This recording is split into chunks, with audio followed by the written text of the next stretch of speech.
Hey, good evening, everybody. Welcome once again to Starfleet Tactical. I'm Pat.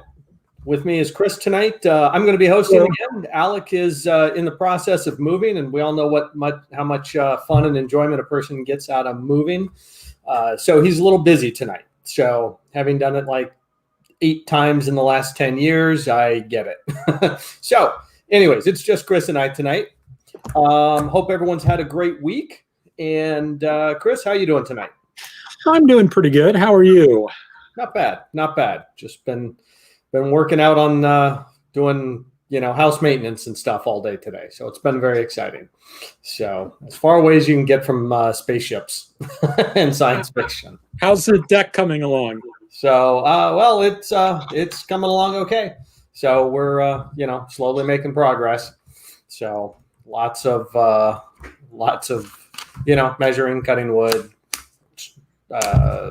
nailing it in, all that kind of happy stuff, So throwing a little rain and it's great. So let's see here. So when last we left the intrepid Chris Weave last week, he was getting started on a discussion. Comes from shoot, I'm blanking. So you're thinking of the Winchell Chung piece, yes. So yeah, I was going to talk to. I actually moved some stuff around in the slide deck.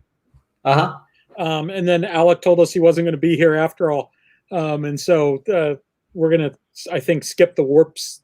I think it makes sense to skip the warp speed discussion until Alec's available for that. Oh, sure, absolutely, absolutely.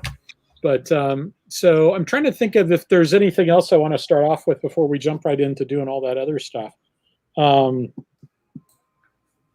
want to say that there was something, and I can't remember what it was. I'm looking here to see who we've got on. It looks like I see a lot of the usual suspects. Hello, everybody. Hope everybody's doing okay tonight.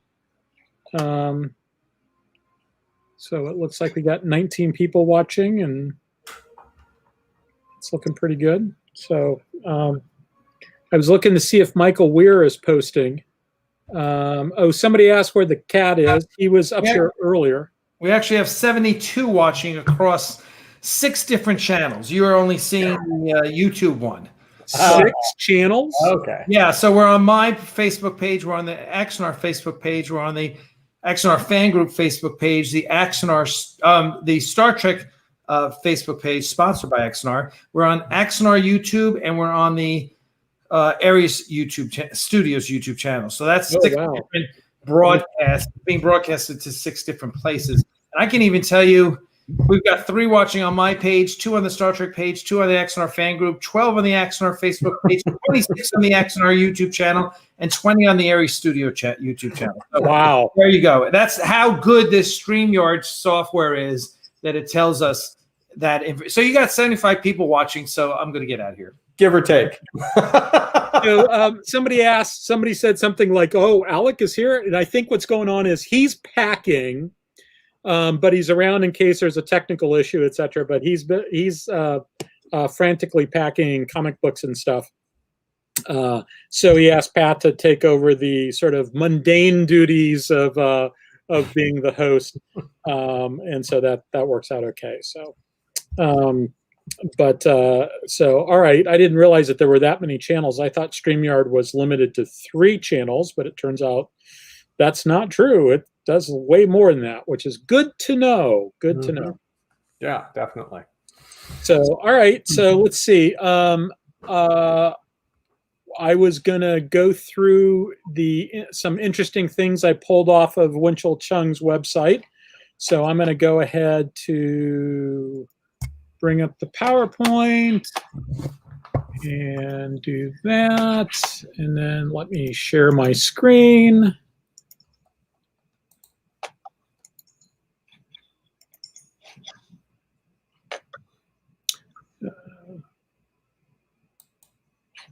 Okay, I always forget the last step, which is I have to click on.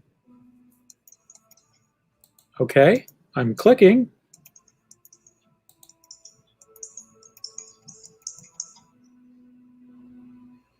It's not letting me share. Huh. That's interesting. All right, let me try again.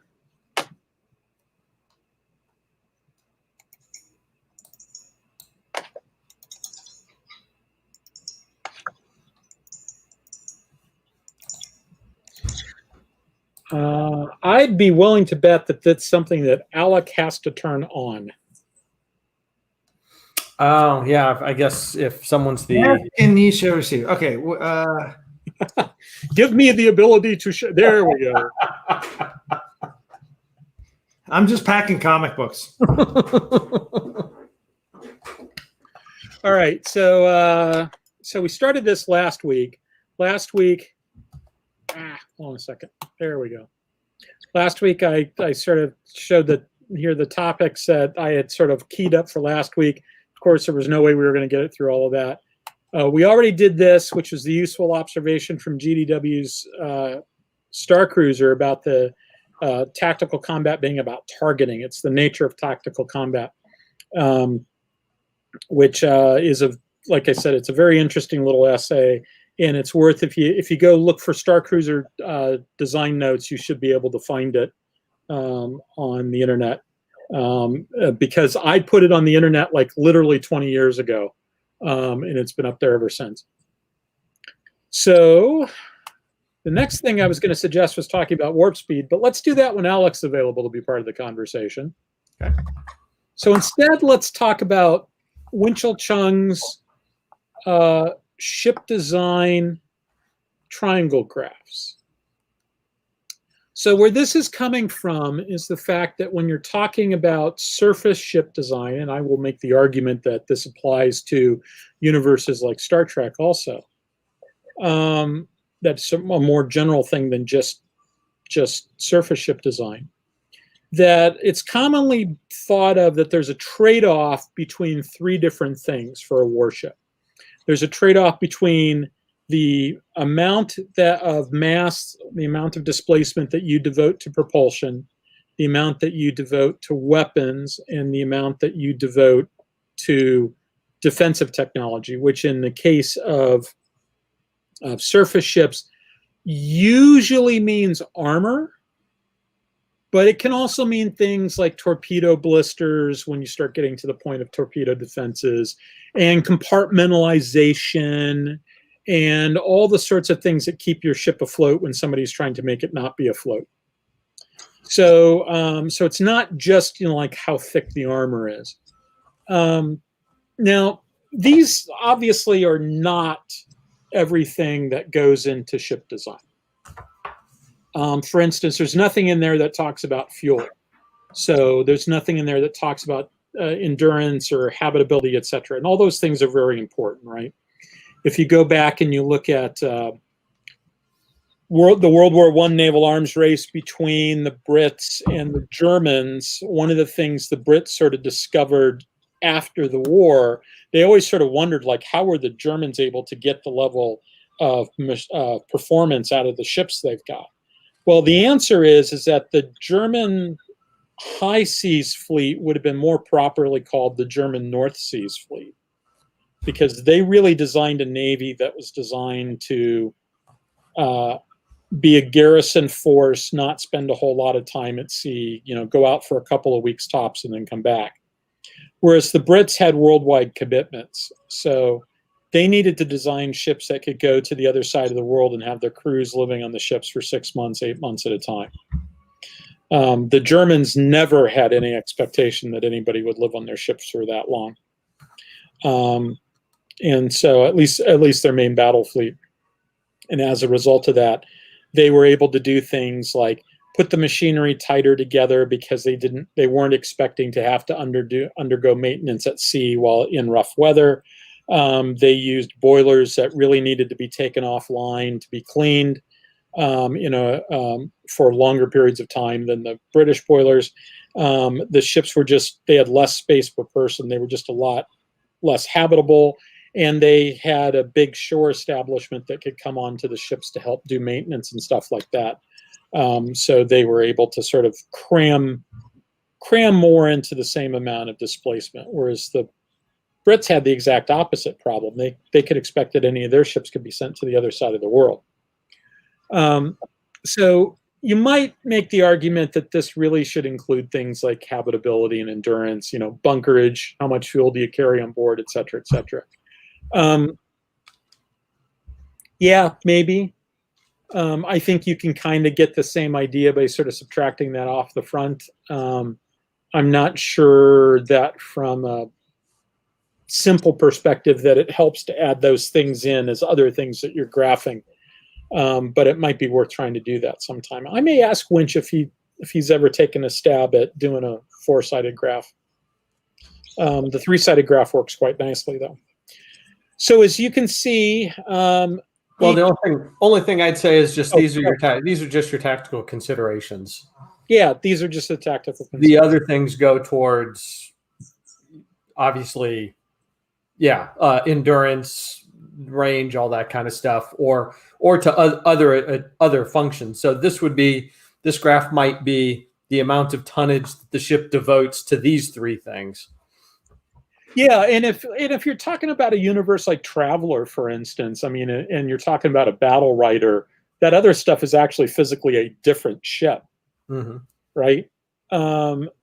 If you're talking about, this also, like a monitor wouldn't really have any endurance, right? Monitors are intended to be coastal or even harbor monitors. And as a result, you don't have to worry about including that other stuff. But then again, you could include that on a graph if it had more axes. I haven't really played around with any graphs that have more axes more than triangles. I have used triangles in a couple of situations, like a paper I wrote in grad school about how do you game some Clausewitzian things. That was sort of a think piece I wrote in grad school. But as you can see, the way that you read this is for any given value, you can choose between 0 and 100%, but wherever you are on that graph, limits on any particular axis limits what's the totals on the other axes can be, right? So if you're at the very top at 100% on propulsion, then you're at 0% on defenses and you're at 0% on weapons, right? So you've got something that's very fast but totally unarmed and, with no armor whatsoever. Likewise, if you've got, you could have 0 on propulsion and say 50% on weapons and 50% on defenses, in which case you've just described a fort. So, because it's not something that's going to move, right? So that concrete battleship in Manila Bay shows up in that place on that graph. So this is, I think, it's a very useful way of sort of visualizing this. So let me go to the next slide. And the only other thing I would say is, I think this also is actually kind of useful if you were describing, say, the power allocation on a ship in combat. How much of your power are you putting towards defenses? How much to weapons? How much to movement? And that assumes each of those systems could handle 100% of your power. But yeah. Yeah, in fact, I hadn't even thought about that. But if anything, this works better for something like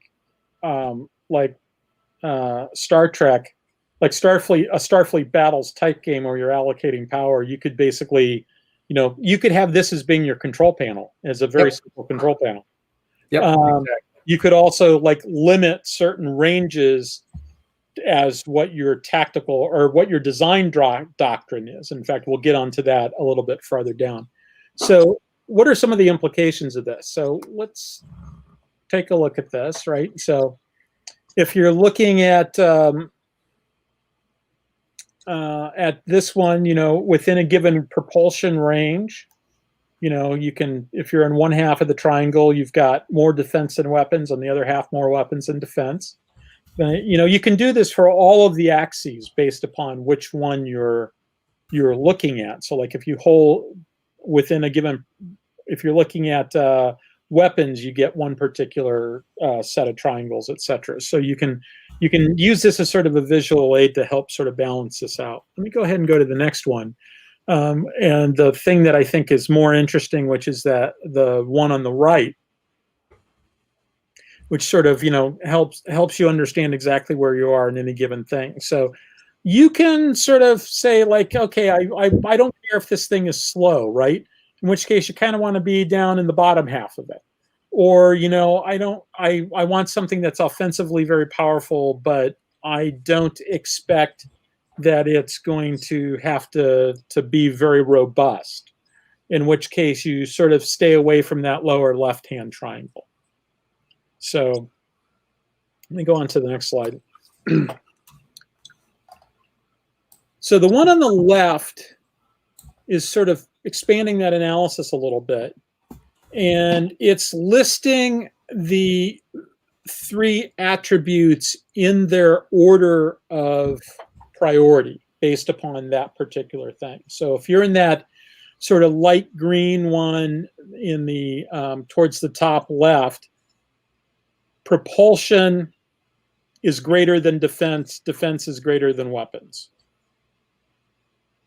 If you're down a little bit, defense is greater than propulsion, and propulsion is greater than weapons. So it's what you get when you sort of overlay those triangles. And that gives you some idea of where you might be. With the next one, next couple, let's go ahead and go to this one. This breaks this down even further. Now, the one thing that Winch doesn't do, which I think is potentially a useful thing to do, and which I want to do at some point, is to sort of try to take a look at both real-world ships and science fiction ships and see if I can put them on those charts by kind of like notional ship type. You could use this to define ship types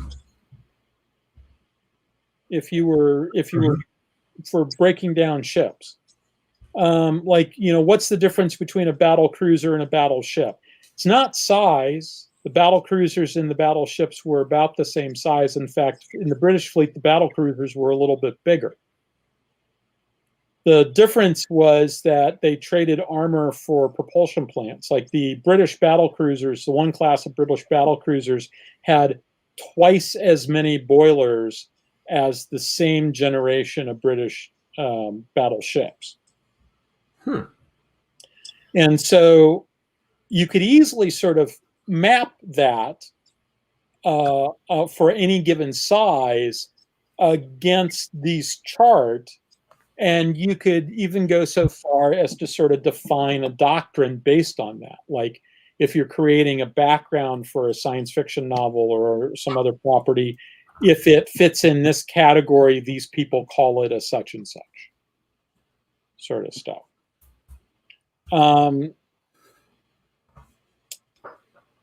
And I'll notice that, in this one, he sort of makes the categories a little bit broader. Like there's that big balance area in the section where you can still have more of one and less of the other, right?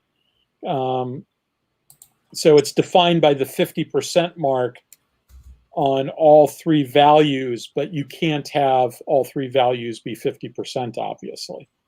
You have to sort of, it goes from what, 25% to 25 to 50? Mm-hmm. So that doesn't make, yeah, you could have 25, 25, and 50. So yeah, so that adds up to 100. Okay. In fact, if you had 50, you'd have to have 25 and 25 to be in that triangle. Yeah, so, if you're right in the middle triangle, you're going to be 30, 30, 40 on those items. Yeah. Yeah.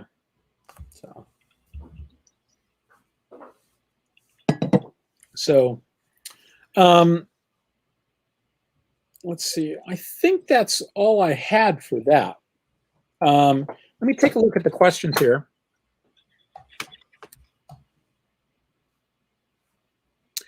Yeah, Scott Voigt says propulsion shouldn't look at just raw speed, but also how well it can maneuver. Harder to hit something that is both fast and constantly changing its vector. Yeah, that's true. That's very, very true. The farther back in time you go, one of the things that sort of differentiates Star Trek combat, and one of the reasons why you may recall a couple of weeks ago that I said that I thought that Star Trek combat, Star Trek ships were more like pre-dreadnoughts than they were like dreadnoughts, in terms of how that all works. One of the reasons why I think that is that over time, Star Trek ships are really designed in such a way that they hit often, right? So it's a lot more like they're firing quick firing guns than like they're firing large weapons, because Star Trek, naval combat in sort of the dreadnought era was defined by you don't hit very much, but when you do, they feel it. Mm-hmm. This was really sort of most Star Trek combat is more along the lines of you're constantly hitting their shields. You may not be getting through their shields, but you're constantly bouncing stuff off of their shields. That happens all the time. And so I think that in Star Trek, with all the ability of the computers to do auto targeting, et cetera, you actually maneuvering doesn't seem to help you a whole lot. It helps you a little bit, but they do say evasive maneuvers often. They do say evasive maneuvers, and you sort of get the impression that at least I get the impression that with evasive maneuvers they only hit 80% of the time. Right.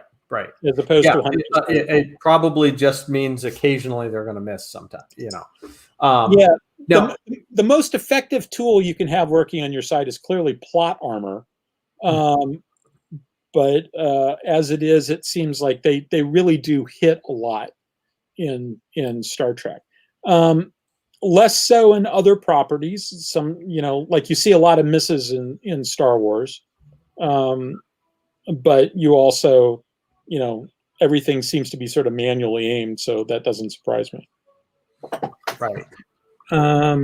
So within each of those three categories, it's not just, raw weaponry. You're going to have probably whatever power required or resources are required. If you're talking about ship construction, tonnage, space, towards things like sensors, targeting computers, the weapons themselves, any ammunition, if that's a thing that they have. So it's going to be more than just the gun barrel firing off whatever weapon it is. Likewise, weapon defenses is going to be, if you've got shields, armor in your thing, probably the construction or durability of the hull by itself. And that would also include things like jamming ability, maybe cloaking devices, all of those things. So there's a whole host of, and then like he said, with propulsion, the ability to turn and change your vector, accelerate, decelerate, all those things. So it's more than just those three items. There are going to be subsets within each of those three categories. Yeah. There's a lot of things are implied by a particular item. And if you use the word if you throw the word effective on top of it, it could be effective defenses.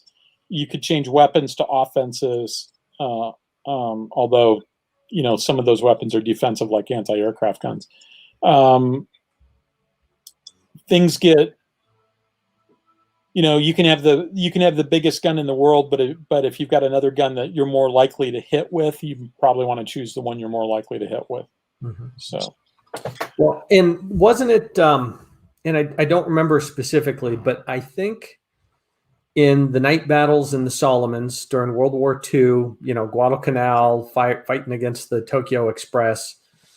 Wasn't it determined that at least especially when you're not talking about battleships, you're talking about destroyers and, light cruisers, very lightly armored vessels, that scoring at least some hits mattered more than the killing, and degrading them over time mattered a little more than scoring the killing blow in those particular cases. Because at those times they were fighting at night.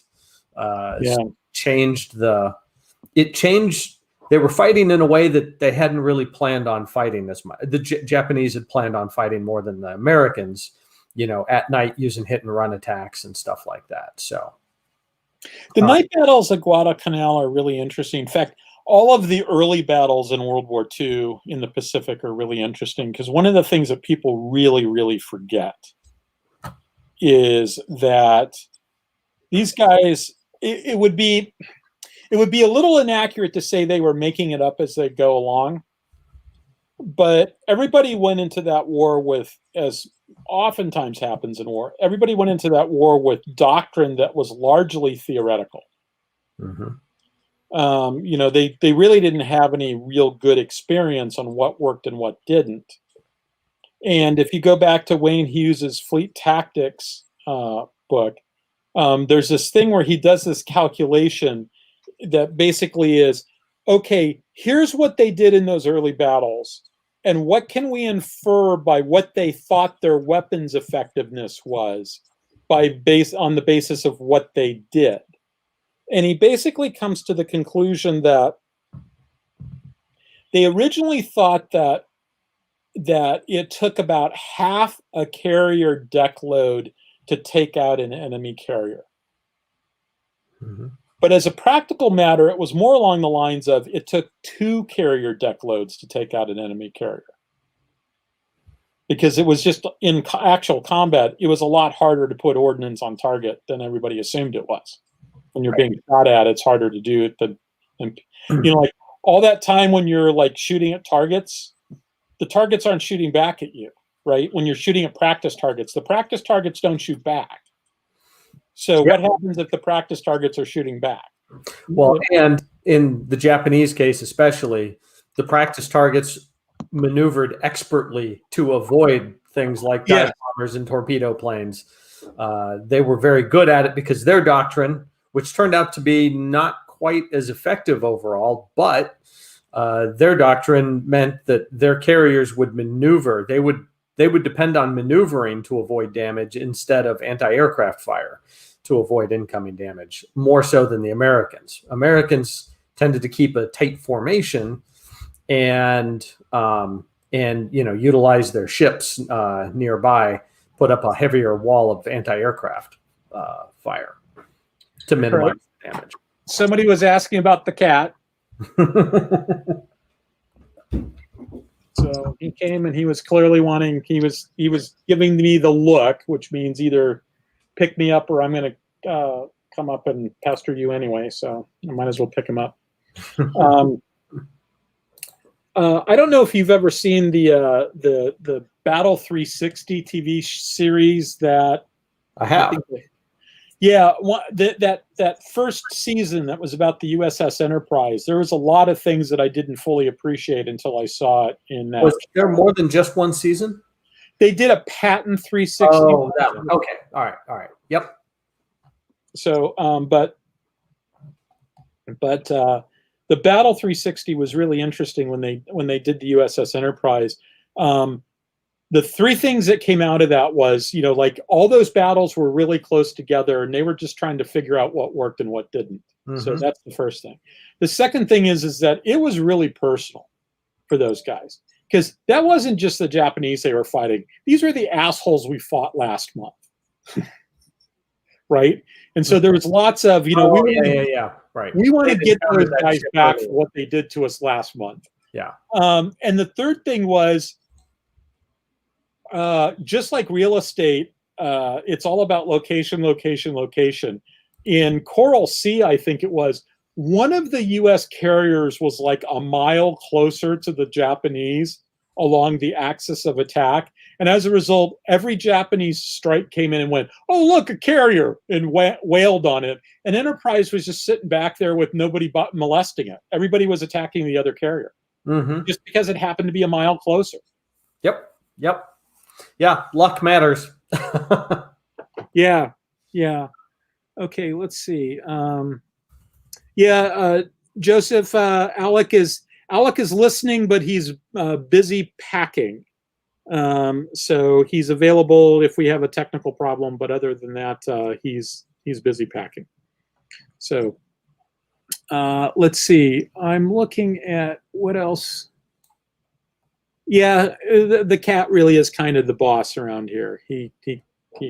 Or I was going to try to push back on that statement for a second, but given that he woke me up 3 times this week at 3:30 in the morning or earlier, I think he really does run the show. Although he mostly let me sleep this morning, which is good. So let's. I'm just looking through for any questions and stuff myself here. Yeah, I'm trying to do that too. So.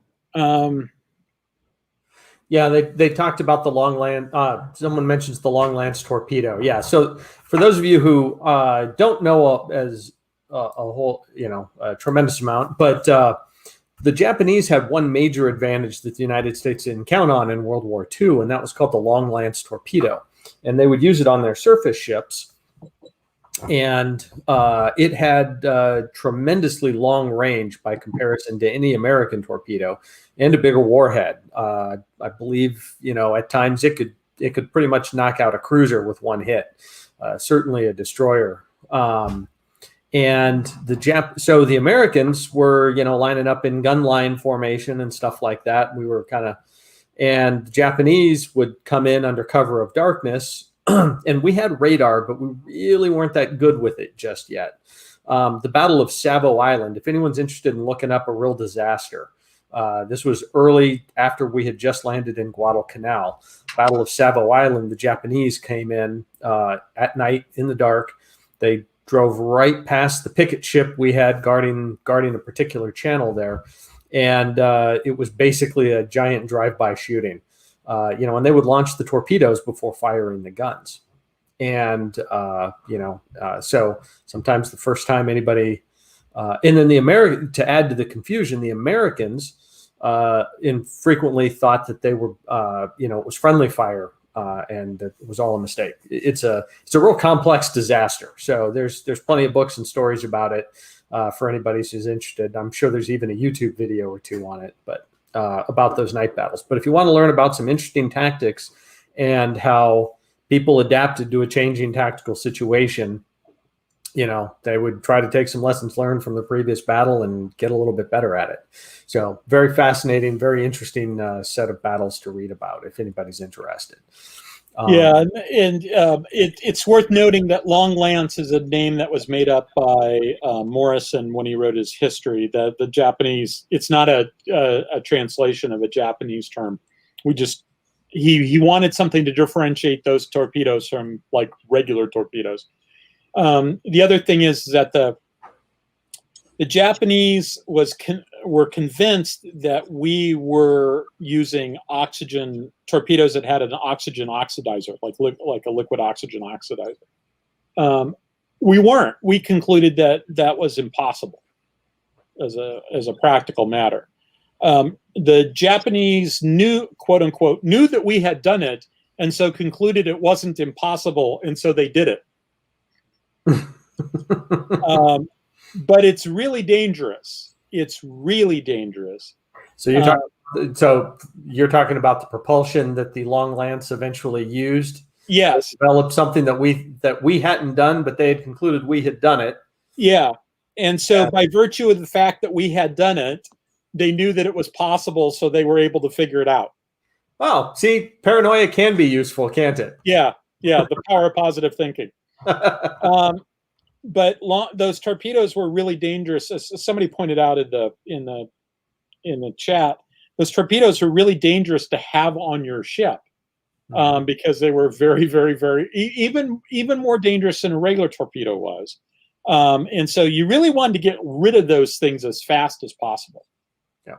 Same is true, by the way, for all of our torpedoes too. Like we were firing these good sized torpedoes. And we'll have like a five cluster centerline cluster, and we'd fire them off to one side or the other. Those things you really kind of wanted to get rid of them before you started taking gunfire coming in. Mm-hmm.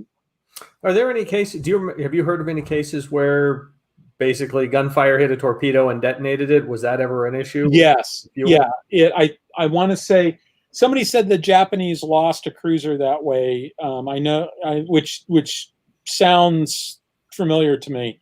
I think we maybe lost a destroyer that way, or had some destroyers that had some serious issues because something like that had happened. And that practice largely went away after the war. Mm-hmm. Largely went away. Let's see. I'm trying to think of if there's anything more to be said about this. Going back to talking about, effective weapons and things like that, it's kind of, I'll probably go and talk more about this at some point in a future show, because there's a presentation that I'm putting together about some of the works of a guy named Karl Lautenschlager, who did a couple of really interesting essays in the 1980s. He was an analyst, maybe still is, as far as I know, at Los Alamos, and he did a couple of naval-oriented essays. And in one of them, he makes the comment about how one of the things that sort of differentiated the dreadnought battleships from previous generations is that the things that made them special were not immediately observable to the outside world. So it's really kind of hard to see fire control, right? You can see some of it to know what you're looking for, but you can't really tell if it's got a gunnery computer. And it's, when you compare an older ship and a newer ship, you can look at it and go, wow, that one's got a lot bigger gun and it's a lot bigger ship. But the real thing that differentiated the original dreadnought generation wasn't things like that, because all of the tools that made dreadnought so incredibly spectacular had all been available for, they had all been in one fleet or another for 10 years. The issue wasn't a technological breakthrough. The breakthrough was the systems engineering piece that put all of those things together in one platform. So if you've got them separately, you're okay, but you put together centralized fire control and salvo firing and continuous aim and modern range finding and this and that, et cetera, you get this huge increase in capability. And that sort of stuff is really kind of hard to see from the outside. Think about most Star Trek ships. If you're just looking at them, can you really spot where the phasers are? Well, kind of, but could you at range? No. Luckily, sensors in the Star Trek universe can tell you what the captain had to eat for that morning. So nobody in the Star Trek universe really seems to be information deprived. True. Yeah, it's very rare for them to say, Captain, I can't get anything. I'm sorry, I got nothing for you. There was a battle where the Defiant was fighting a Klingon ship, and Cisco did the usual, hey, target their weapons and engines kind of thing. And at some point, Worf chimes up and says, yeah, restricting our fire is not turning out to be all that effective. So I assume there is some form of, let's say, firepower loss by trying to do very specific targeting. Somehow perhaps the weapons aren't quite as effective. Maybe you tend to miss a little more often when you're trying to hit a real specific spot on a maneuvering ship. Or it might just be that you're not taking shots. Right. You're waiting until that system you're trying to hit is, presented to you in a good way, or maybe you're just not shooting as much by restricting your fire. So if I've got an AR-15 and I'm not actually aiming, I can probably get off more rounds than if I am aiming. Yep. Okay, I had this idea that I was going to try to pull up a couple of images and show something, but I'm going to hold off on that because I've come to the conclusion that it's probably too hard for me to do while I'm, So I got while we're talking. Yeah, go ahead. yeah, I've just got a couple minor things that people might be interested in. They, of course, they don't have to do with Star Trek, but they are in the spaceship combat area. First, there's a game on Steam called Battlestar Galactica Deadlock, for anybody who's a fan of that. And it takes you through the first Cylon War. It's got multiple campaigns and downloadable content and all that kind of stuff. Very great, very good game, very tactically interesting, pretty well balanced. Apparently, they even run tournaments and stuff like that online. But they just came out with one of their final downloadable content game or additions to the game, and it includes the modern ships. So you can go all the way up to the Mark 7 Viper and the modern Cylon Raiders.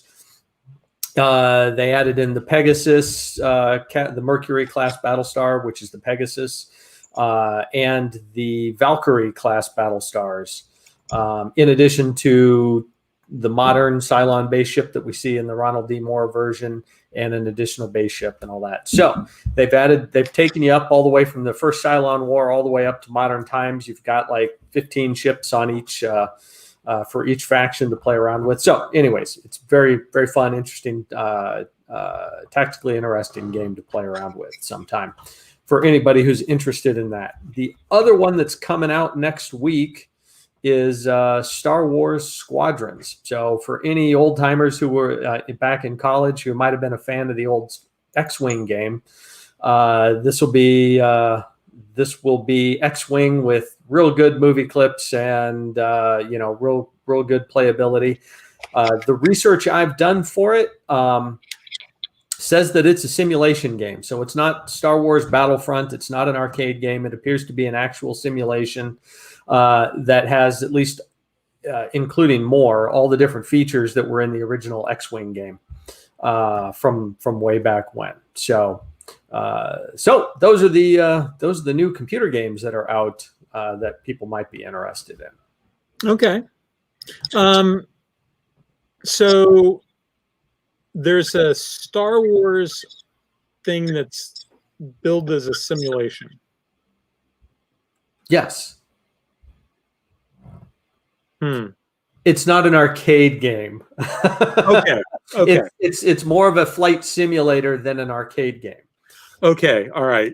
Roger that. Whereas an arcade game just kind of, you point left or point right and press the fire button as often as you can and all that kind of stuff. In this game, you apparently have to you toggle all three things on your triangle there. You toggle the power to your weapons, your shields, and your propulsion. So it actually operates on Chris's chart that he uses, that he just displayed tonight. So see, we've come full circle. We've come full circle. Yeah, I mean, I was a little skeptical there of anything in Star Wars being a simulation. It's a simulation of Star Wars. So for anyone who's into that sort of thing. But did you ever play the old X-Wing game? No, I did not. Tremendous amounts of fun. Oh, that doesn't surprise me. It's just I'm a little skeptical. This should be better. It apparently even supports virtual VR headsets, all that kind of stuff too. So, I frequently say I'm a naval analyst. If I see a Navy, I analyze it. Yes, I don't analyze Star Wars. I just don't. That way madness lies. Right. So I stopped doing that a while ago. Yeah. So it's pretty much World War II in space, right? At best. So anyways, that's those are all the announcement I have. So for anybody who's watching, I guess please tell your friends about the show and like and subscribe on the on whatever channel you're on. Please do hit the like or subscribe buttons and everything. That helps the show and helps us all continue doing this stuff. So, let's see. So I had one other slide. Let me bring it back up.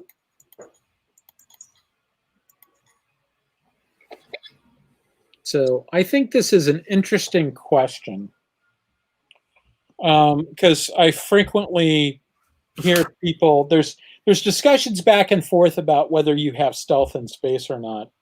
And the submarines in space model, I think, is one that there's a couple notable examples of it happening, but usually you're more likely to see aircraft carriers in space or surface ship action in space as sort of being the sort of metaphors for how people are thinking about it.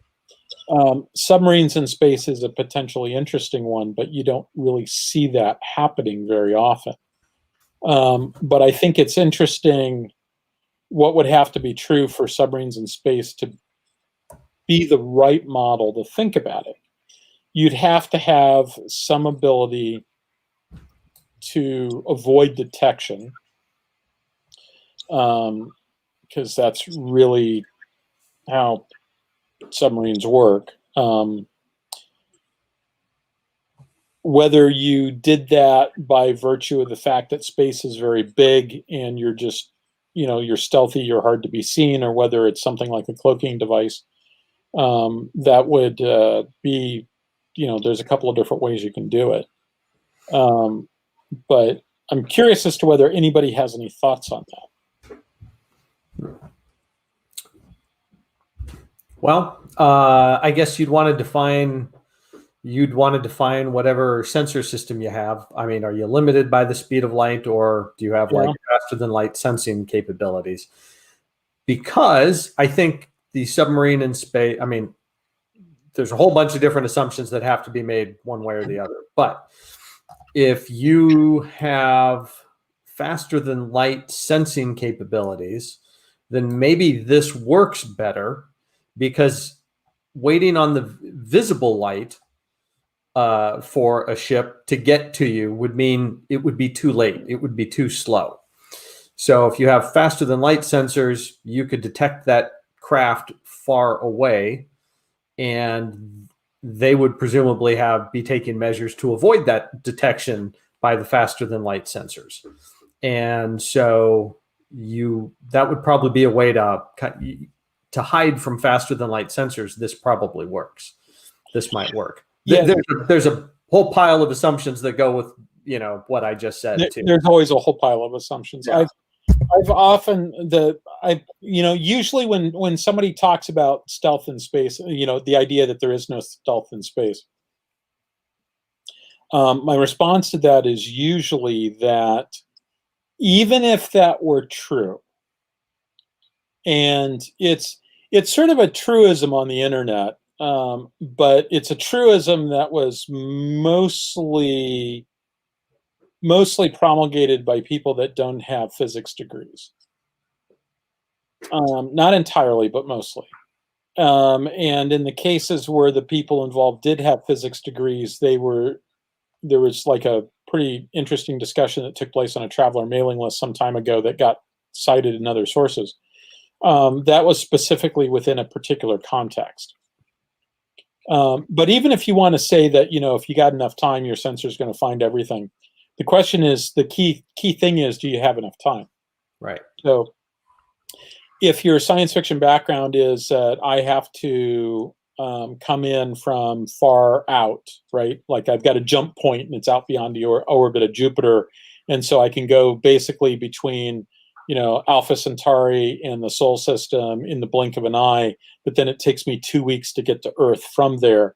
Well, then you're going to see them coming, right? You're going to see them coming, and that's just probably the way it's going to be.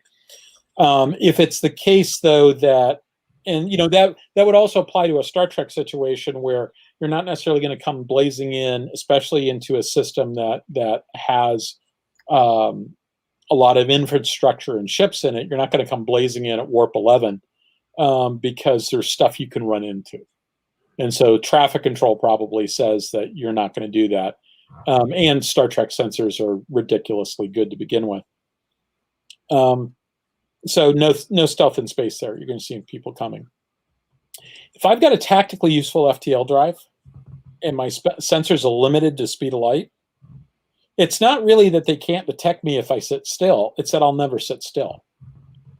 And so maybe they'll even have some idea I'm there, but they just can't get a targeting solution. Explain what you mean by a tactically useful FTL drive. That's a good question. I should explain what I mean by a tactically useful FTL drive. So a lot of FTL drives you see in science fiction are not tactically useful because they, like the Traveler jump drive. You have to be however many, 100 diameters out or whatever from the star. And as a result, you drop in beyond the orbit of Jupiter. And then after that, you're not doing FTL stuff, right? You're limited to sort of slogging through real space at whatever acceleration that you can gin up to do that. If your FTL drive allows you to go FTL sort of trivially, right? Like I just turn it on and I turn it off again. And so I can make, I could have a jump drive where I'm making very small jumps. I'm making I just sprint the ship into FTL mode, sort of like the Picard maneuver, right? Where he just goes into FTL briefly. But you just keep doing it over and over and over again. If you're able to use your FTL drive in tactical combat, but your sensors are limited to speed of light, it's kind of hard to get a targeting solution on you. One of my favorite science fiction novels series is the Exordium series by Sherwood Smith and Dave Trowbridge, and that's exactly how it works in that universe, where it's really hard to get a targeting lock. You're getting information, but it's all time late. And so you can't really shoot on that information. What you have to do is build up a profile over time. And if you have good algorithms and you're collecting all the sensor data and you've got a good database so that you can do the it's Ramius, he always turns left at the bottom of the hour sort of deal. You can put it all together so that when somebody comes out of jump, you're waiting there with a gun pointed at them. Actually, the bullets are already on the way, right? Bullets are already on the way. So I would recommend the movie Equilibrium, which has gun kata. It's the first of the two. Scott Wimmer, is that the director's name? It's the first of the two movies. The second one was Ultraviolet, and it had a much more stylized version of this. But in Equilibrium, Christian Bale, if I remember correctly, is the star of that movie, and he plays a guy who has studied this martial art called gun kata that involves using handguns, and having done statistical analysis of hundreds of gunfights, they know enough about how gunfights develop to be able to be very predictive. So the idea is basically boils down to you shoot at the place where you think the person is going to show up at the time you think he's going to show up there. And so in the Exordium series, a lot of times what they do is they'll drop out of a jump, rotate their orientation to point their skip missile in the right tube, which is basically right direction. Think photon torpedo, faster than light, except it's a ball of plasma energy. It's a plasma weapon. And they'll take the shot before they've got any indication there's somebody there, because their predictive model says that somebody's going to be there. So if you've got, back to the original question, if you've got it set up in such a way, your universe set up in such a way that you can't really use the information you've got because it's always time late, you sort of have a situation that's at least vaguely reminiscent of what you have with submarine combat. And you could argue that that's a type of submarine model. All right, so now I'm looking to see here. See if there's anything. Yeah, somebody made the comment about the BSG Cylon Raider. I've always wondered why in that universe the Galactica didn't die about episode 2 or 3.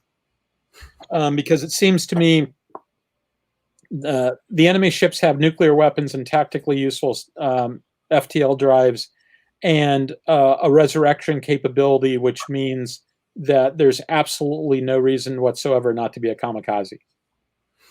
Not true. They describe it as a really painful process to get resurrected, and after a few times, it starts driving you nuts, and you really hate it.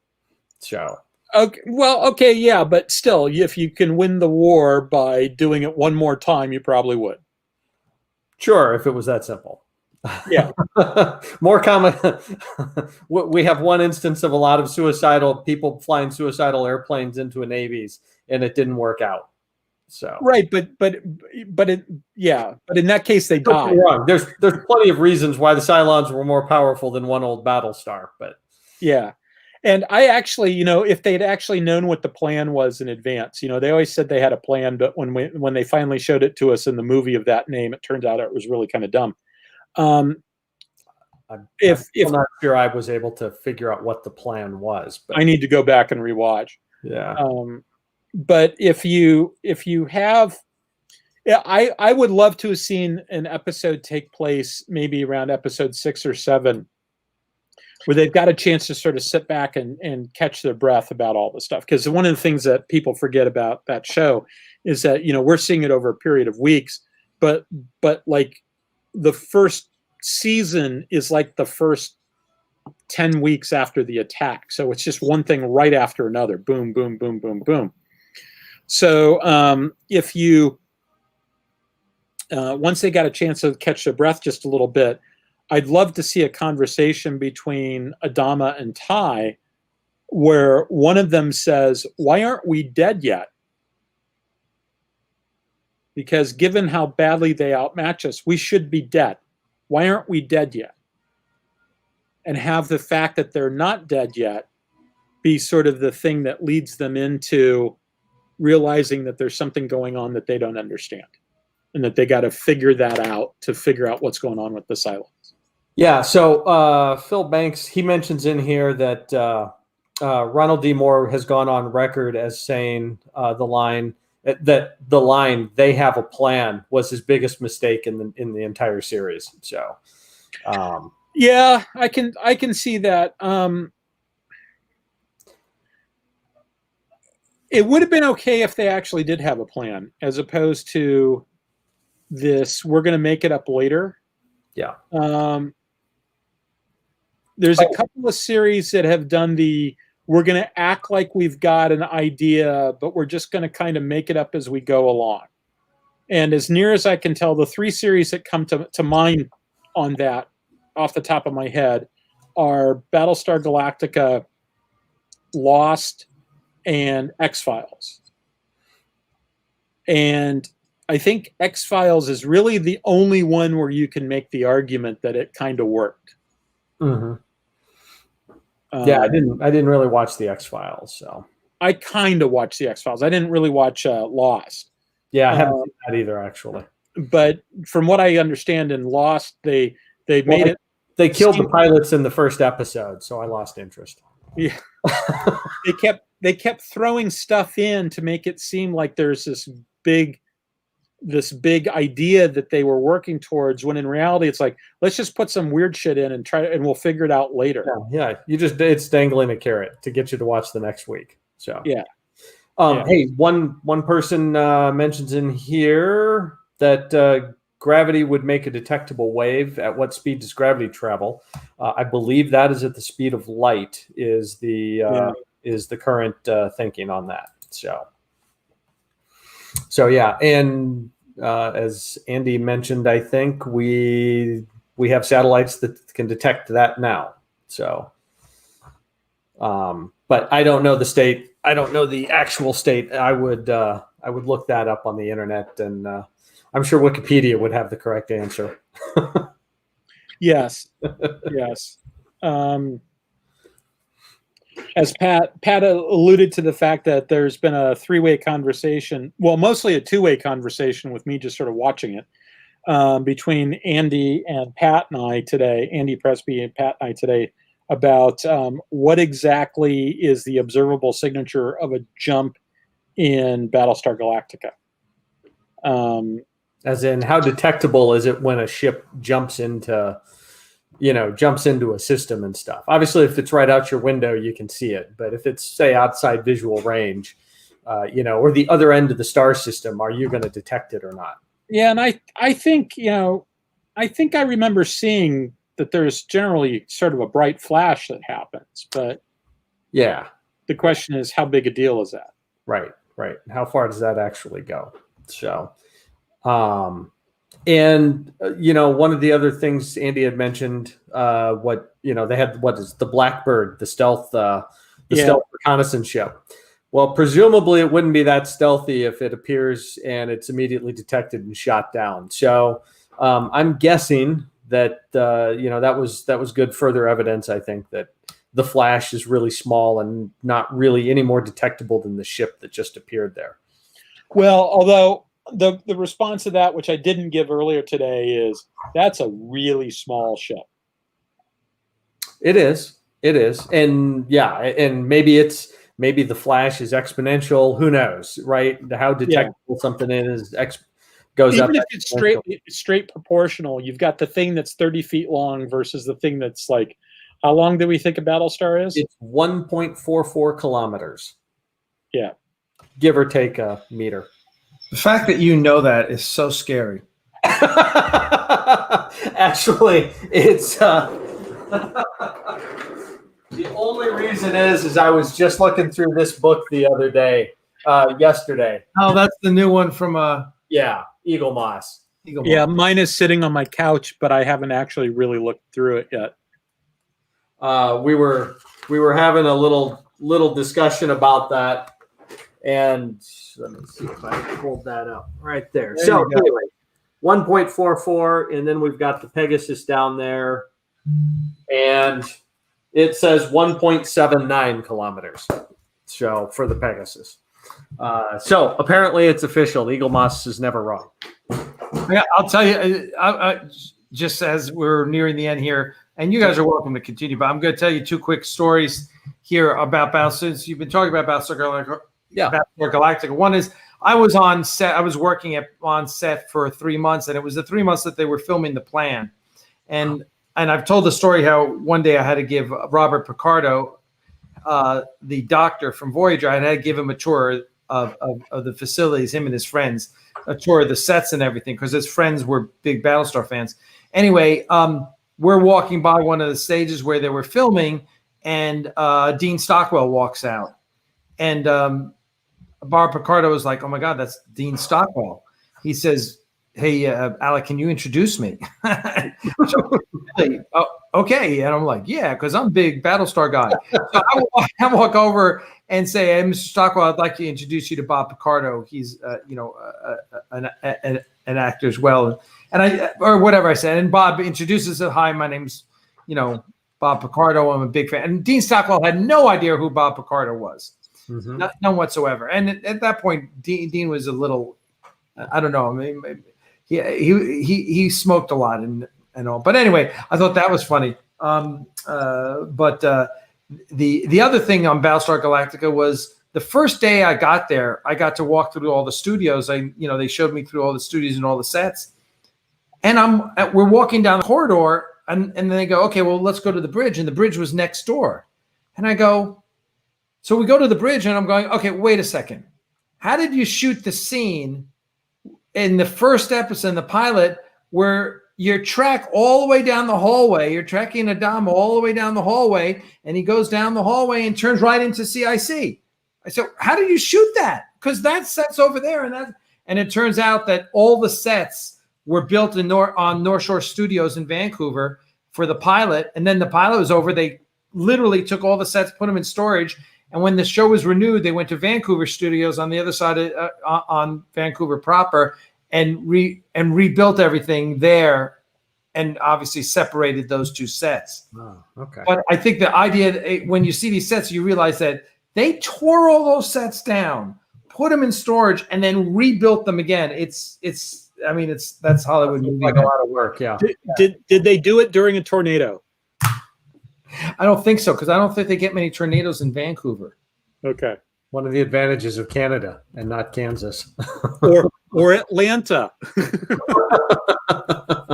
Yeah. Yeah. So for those who haven't heard the story, I was visiting the set, and we're in the process of trying to figure out how to put together the captain's quarters. when all of a sudden all of our phones go off because there's a tornado warning. And so we had this conversation. We're in a building that's basically a concrete slab. There is no basement. And so we're having the conversation about whether we should go seek shelter. And I finally said, screw it. If my tombstone reads, killed by a tornado while assembling a Star Trek set, I'm okay with that.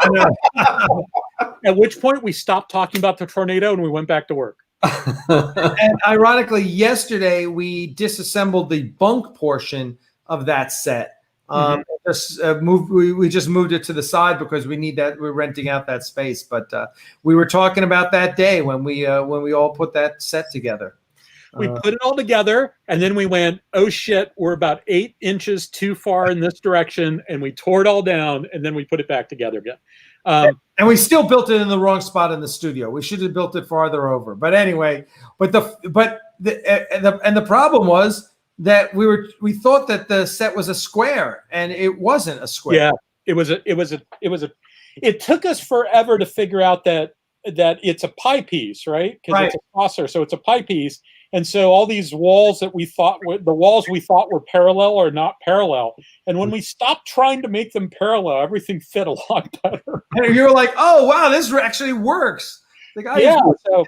So I take it these didn't come with instructions, huh? No. Well, they'd been disassembled like 2 years previously. Okay. And now this time, believe me, this time Dana, as we were disassembling, it was like drawing numbers on it and everything. So we know exactly, where everything goes. Yeah. And I say we when we took it all down and moved it over like 2 feet, it took us 2 hours to get to that point, but then moving it the 2 feet over took a half hour. Yeah, because we knew everything. We knew where everything went. We're like, okay, zip, unscrewed, move, zip, screwed it back up.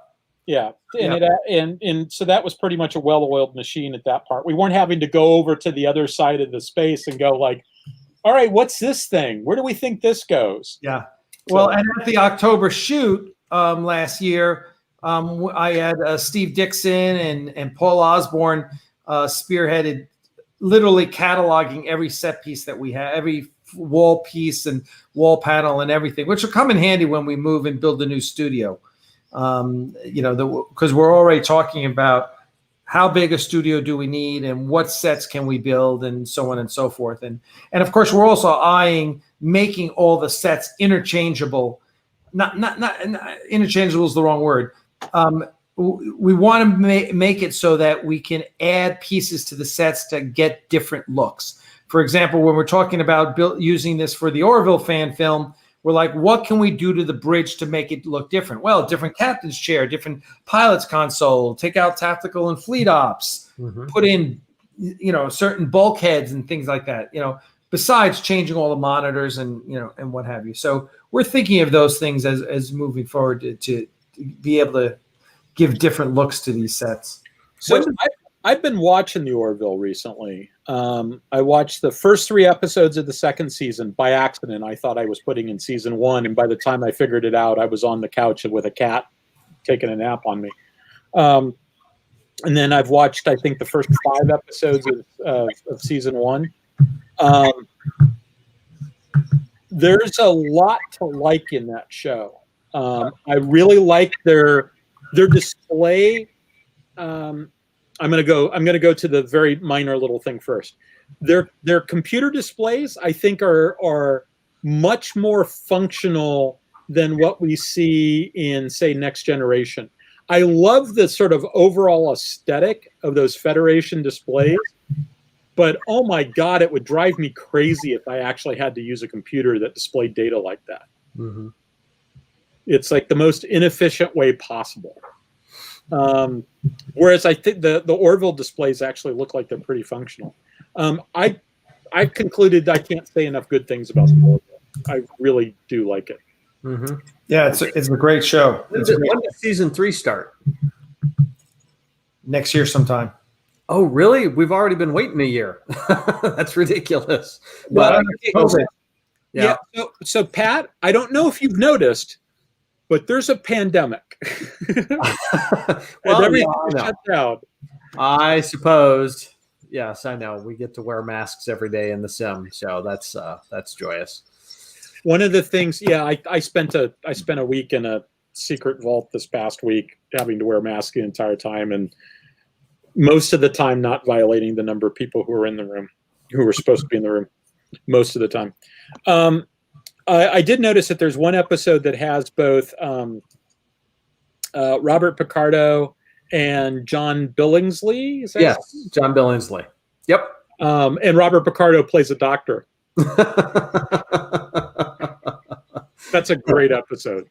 Yeah, that was a good one. And I think we see some progress from season 1 to season 2 in the quality of the show. There's a little bit of that less awkward attempts at humor that there were at the beginning.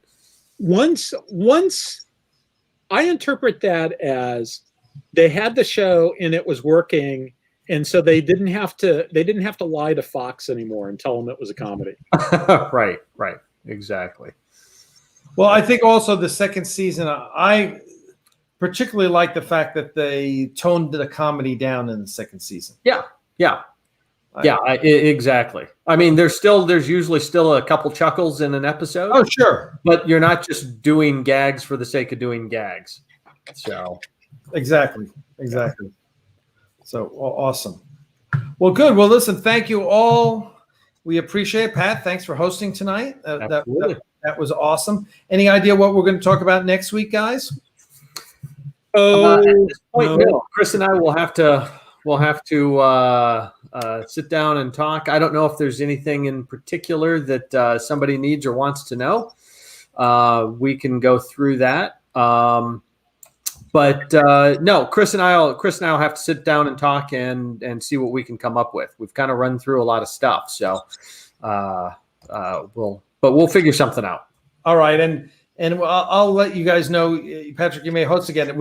We are moving out on Monday. The movers come, and we are moving into a hotel for a week or so because of closings and this that. So we're literally staying in a hotel until we can move into a temporary apartment until we close on our house. So, yep, I've had moves go that way too. Oh God! Yeah. But fortunately, I'm actually looking at the hotel as a break. It's a Residence Inn. We got 2 rooms because you can only have 2 dogs in a room. So we have 4 dogs. So I'm actually like, oh wow, this is going to be nice. There's not going to be a gaming computer around to distract me. It's going to be me and my laptop. I'm going to get so much work done, and then during the day we're going to this studio. So yeah, I'll keep you guys posted. But I want to thank you as always. Are you setting up the hotel rooms as like one is the work room, one is the non-work room? It'll probably default that way. Like we'll sleep in one room, but the other room will be like, I'm going to take the 2 dogs who don't make any noise that can sleep on the bed while I'm at the computer working. So yeah. So I guess the short answer is yes, you're right. That's exactly what we're going to do. Yeah. And also just working, or I literally took everything. Like when we moved the perk fulfillment here to my basement, there was nothing to it. It was just like all the patches and T-shirts we had, and some posters, but we've collected so much stuff that we're selling over the past year that we moved everything back. Plus, we moved all the stuff, just all the crap in this house that needs to go on eBay, and now the studio's busting at the seams. So we can't wait to get in there and start posting stuff on eBay and shipping perks to fans and donors and get our latest Kickstarter. Oh, and by the way, I will point out to everyone, I will mention to everyone, we have a Kickstarter going. And if you go to Kickstarter, and let's see if I can get the URL real fast. If you go to Kickstarter and search for Axanar, the Axanar, here it is, the Axanar MSD poster collection is, I think we got 1 day, we got 46 hours to go.